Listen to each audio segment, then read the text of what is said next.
Video kali ni aku nak intro kat korang benda simple je, which is this Touch and Go extender. Benda ni sangat helpful sebab sebelum ni aku pakai this Touch and Go punya extender, tapi dia macam tu je tau. Dia tak ada function sangat.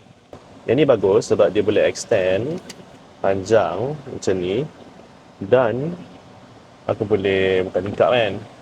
Aku buka tingkap, lepas tu aku tap, and then bila aku dah masukkan balik, aku boleh kecilkan dia balik and aku boleh simpan macam tu je. Instead of yang ni, dia ambil space banyak tau. So bagi aku ni bila jadi kecil ni membantu sangat lah.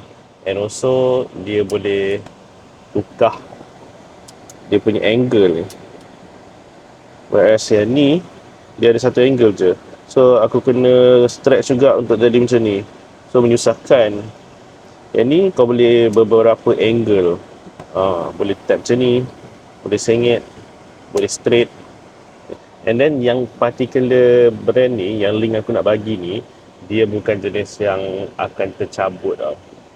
Yang ni sturdy lah, kad pun tak tertanggal. Yang lain aku pernah pakai, dia benda ni tercabut, bola dia senang tercabut.